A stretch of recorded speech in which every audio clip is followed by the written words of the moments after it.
Bem, nós estamos recebendo aqui na RDA Brasil, nos estúdios aqui em Florianópolis, a presença do sindicalista Miguel Torres. Ele é o presidente da Confederação Nacional dos Trabalhadores Metalúrgicos, entidade nacional dos metalúrgicos. Ele vem participar de atividades sindicais aqui e a gente tem essa honra de receber aqui esse dirigente nacional. Miguel, muito prazer tê-lo conosco aqui, viu? Obrigado, o prazer é todo nosso. Bem, falamos aqui para a Rádio Guarujá e para a RDA Brasil, nessa dobradinha, como sempre aqui.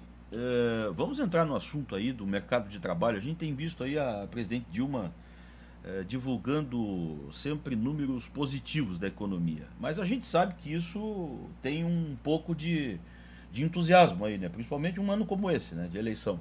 O que é o real do mercado de trabalho no setor metalúrgico, que é um setor industrial tão importante para o país, hein?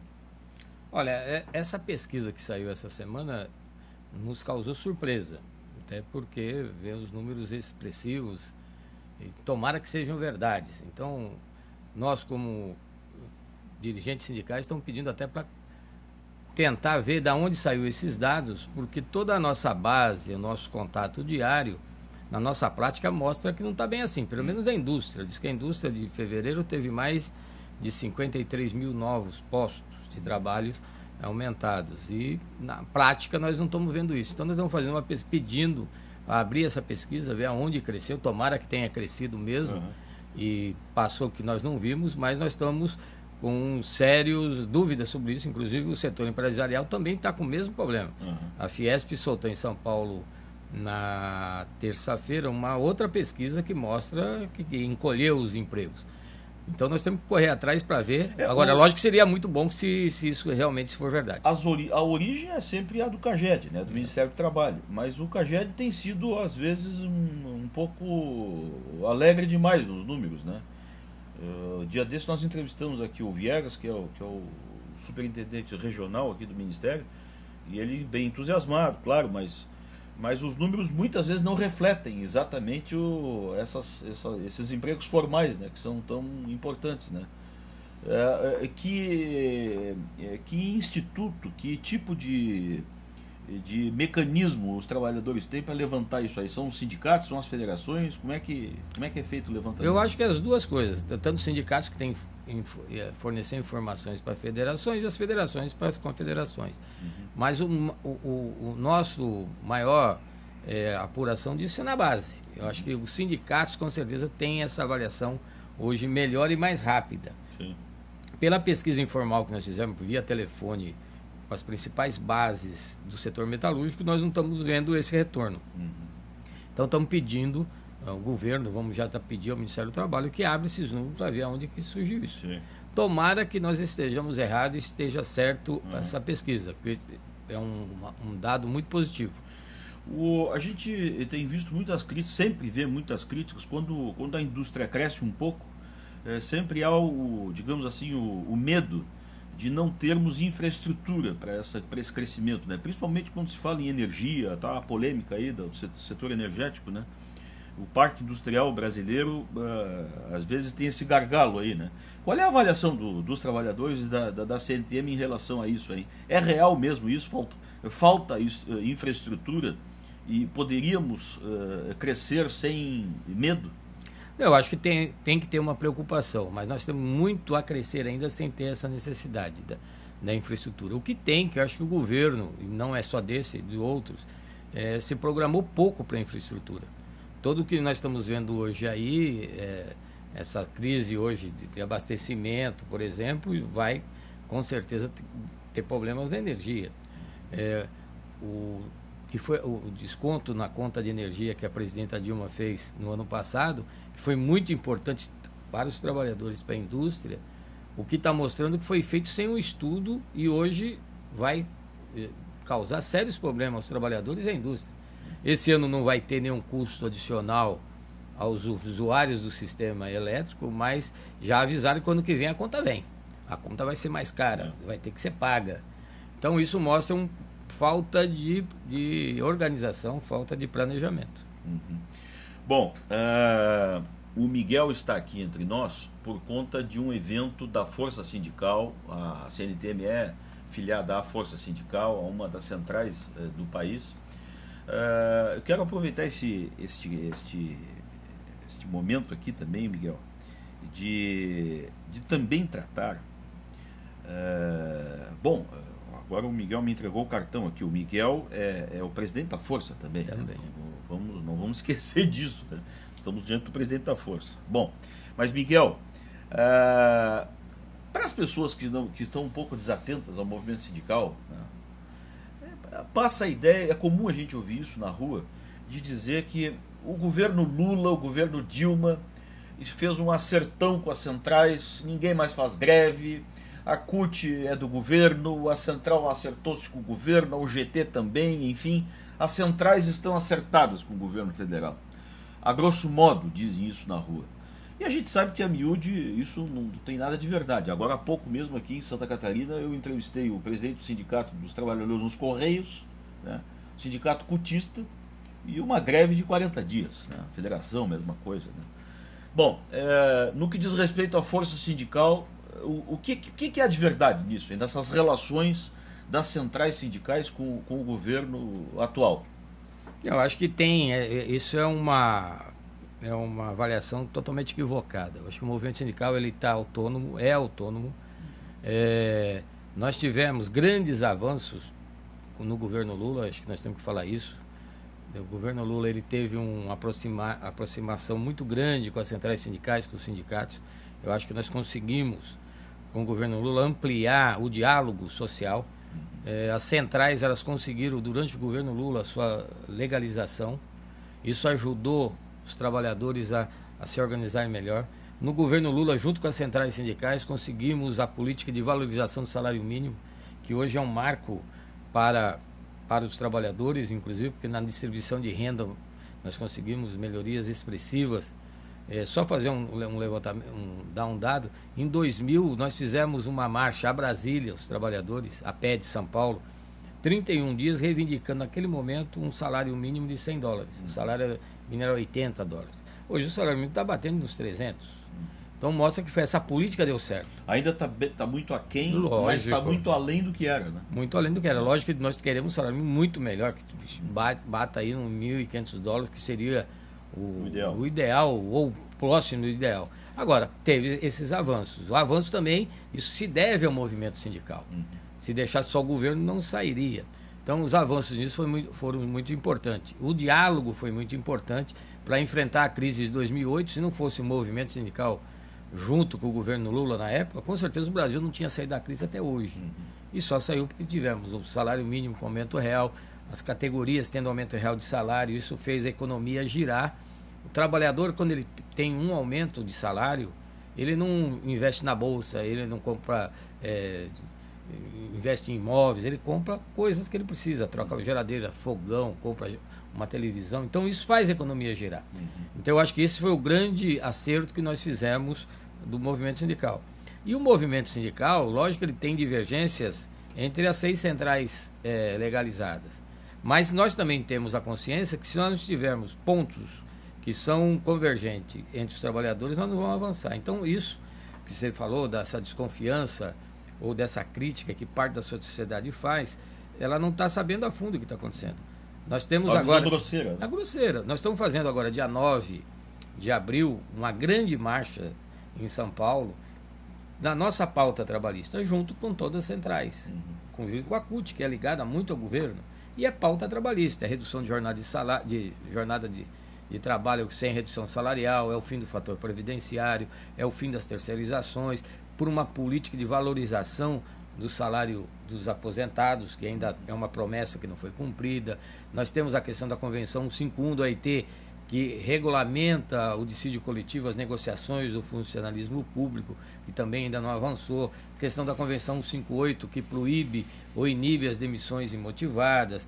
10% do PIB para a educação, 10% do PIB para a saúde. É uma pauta trabalhista única dos trabalhadores que nós estamos levando. Isso independente de governo. Nós estamos levando para Dilma, podiam estar levando a outro governo, como foi na época dos outros governos. O que tem é que o movimento sindical sabe disso. E deixar aqui a vocês ouvintes uma reflexão. Por todos os defeitos ainda que o movimento sindical do Brasil que criticam pode ter, ainda tirando o sindicalismo da Alemanha. O sindicalismo no Brasil hoje é o melhor do mundo, tirando a Alemanha.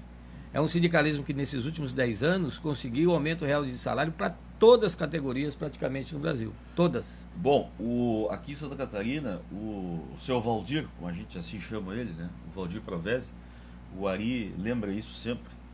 O Valdir diz que os metalúrgicos foram tão competentes, né, na sua estrutura, na organização e tal, que elegeu um presidente da República. Isso é inegável, né, para o mundo, isso, né? Mas isso trouxe avanço para a sociedade. Nesses últimos 10 anos, nós tivemos a média de 89% de todas as categorias do Brasil tiveram aumento real de salário. No ano passado, 93% dos trabalhadores tiveram aumento real de salário graças aos seus sindicatos. Sim. Que não foi graças à bondade empresarial. Foi, e em crise o Brasil, com crise lá fora, a força do sindicalismo conseguiu avançar. Então eu acho que isso tem que valorizar o nosso sindicalismo, participar cada vez mais. O que falta, talvez, às pessoas é uma reflexão e puxar um pouquinho na memória. Porque sem sindicalismo não teríamos o avanço que nós temos hoje. Sem o nosso sindicalismo não teríamos as conquistas sociais que nós temos hoje.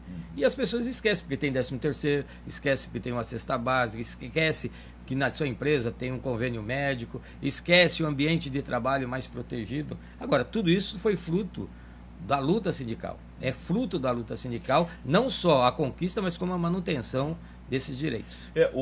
Hoje mesmo eu falava na Rádio Guarujá, chamando a atenção para hoje à noite começa esse seminário sobre o custeio sindical, que é a promoção que a Força Sindical está fazendo aqui e que trouxe o presidente da Força aqui e da CNTM, que fala do custeio sindical. E eu dizia o seguinte, que muita gente critica as entidades sindicais quando aparece lá a contribuição sindical, né?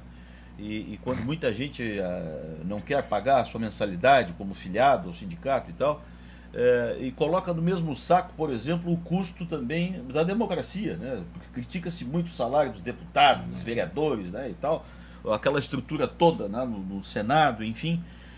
Mas a gente não pode confundir o mau comportamento, né, dos elementos que compõem essas estruturas com a estrutura, né, que é necessária. E que, na verdade, também eu tenho o seguinte, a maioria trabalha, a maioria está aí fazendo coisas, né, apresentando serviço.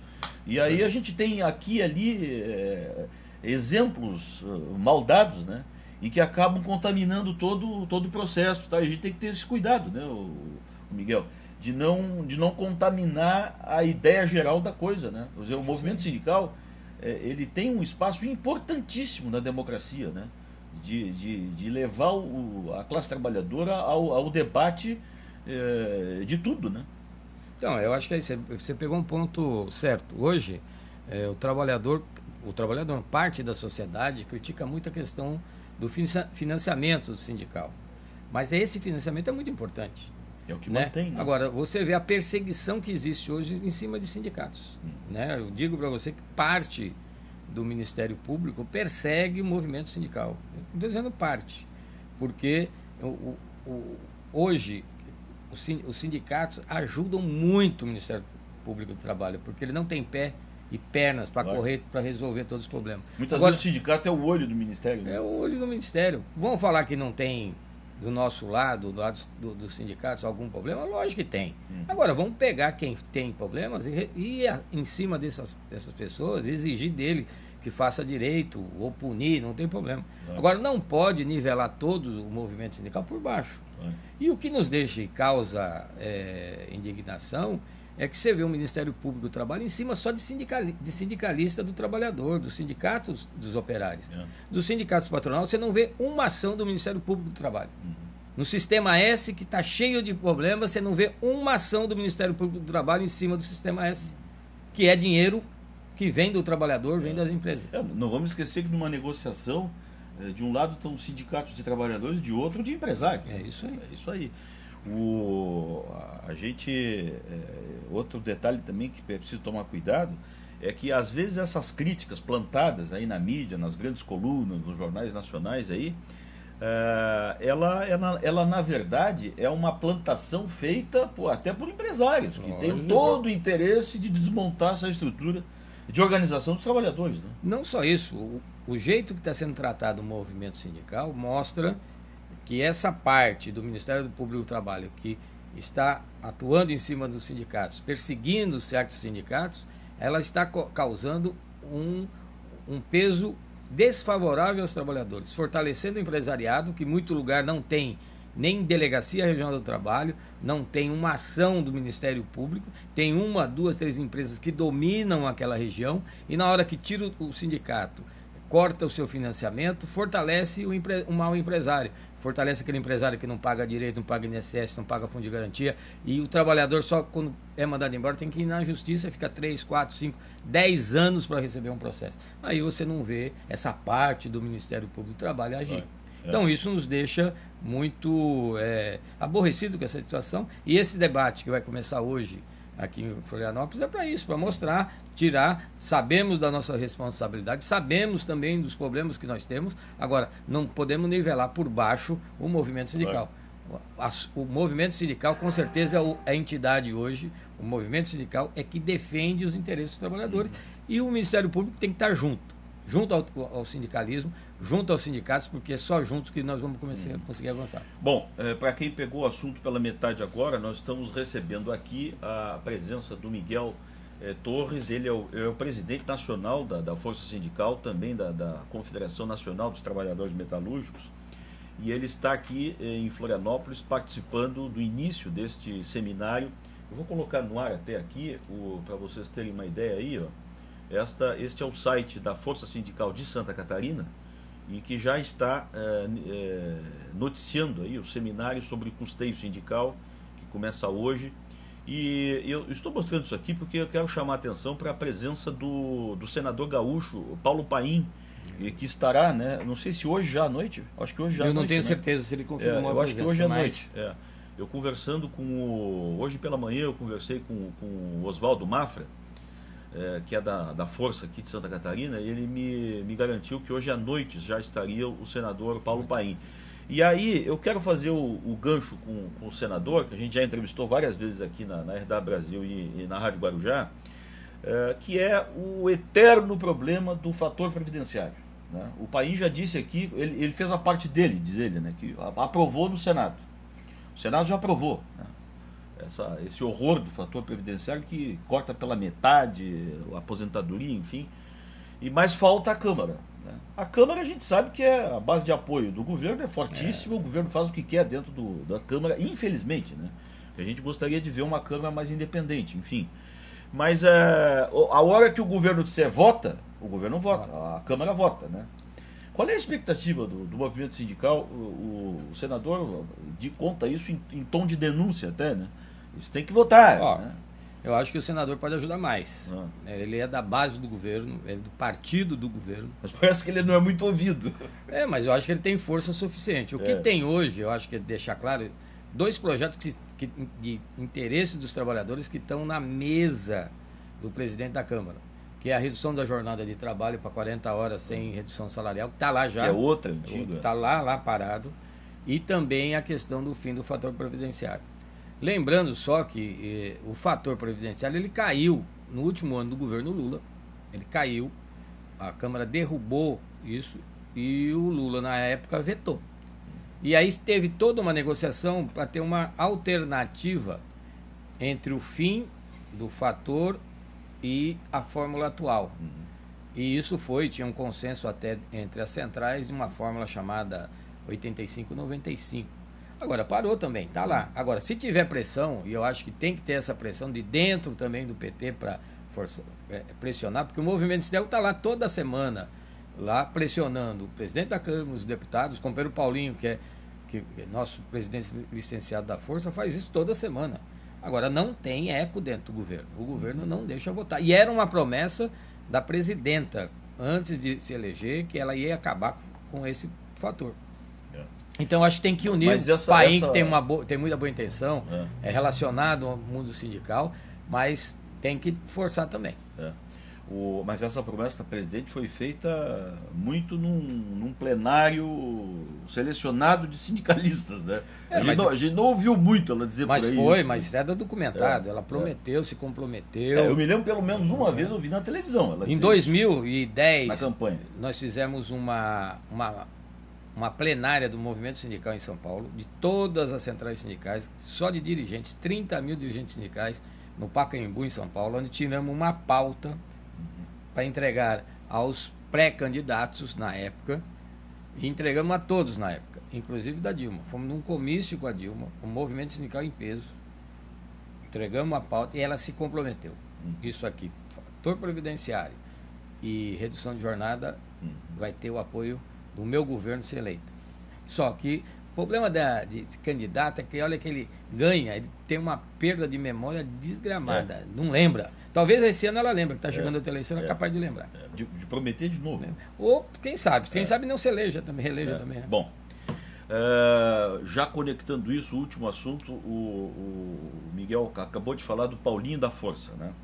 que era o presidente da Força, que é deputado federal, que criou um partido, o Partido Solidariedade, e cerca de um mês atrás, eu entrevistei o Paulinho lá em Brasília, e ele me adiantou que as conversações com o Dr. Aécio Neves estão adiantadas. Ele irá apoiar a Aécio Neves em São Paulo, né? Os metalúrgicos têm uma força muito grande.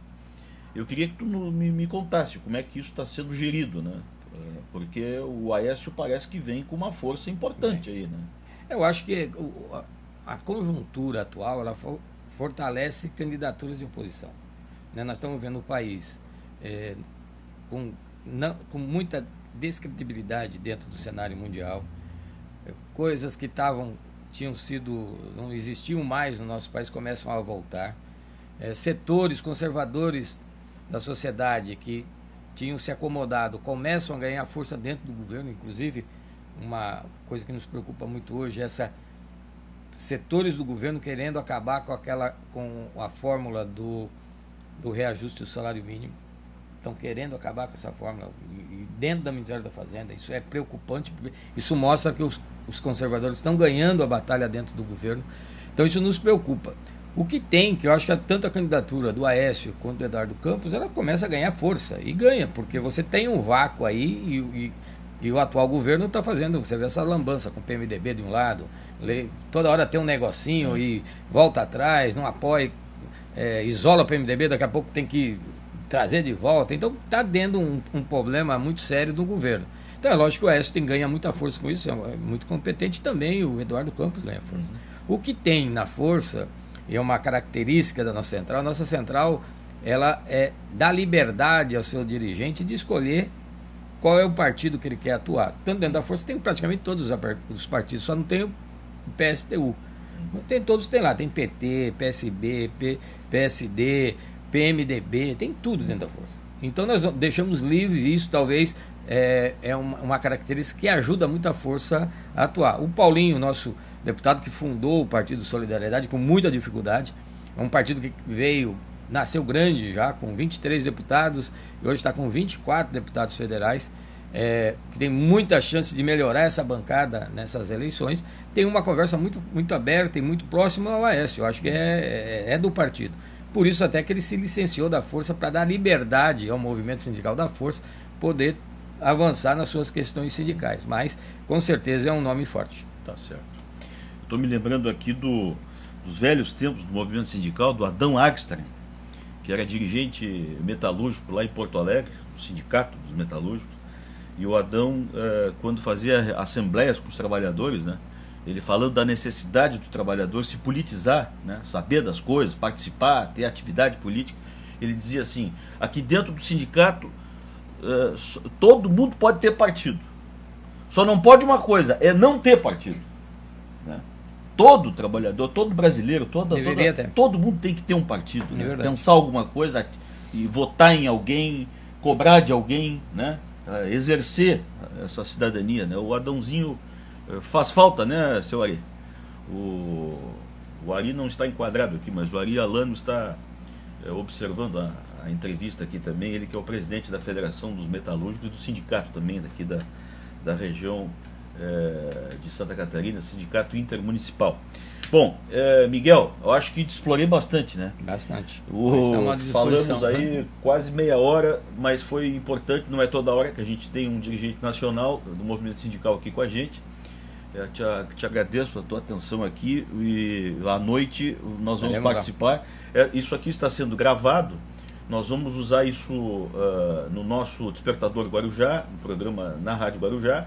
E para quem perdeu ou pegou pela metade, fica esse programa aqui salvo, né, na sua página Fórum Trabalho, para quem queira assistir a qualquer instante aí, tá certo? Muito obrigado, Miguel. Obrigado a vocês, estou à disposição.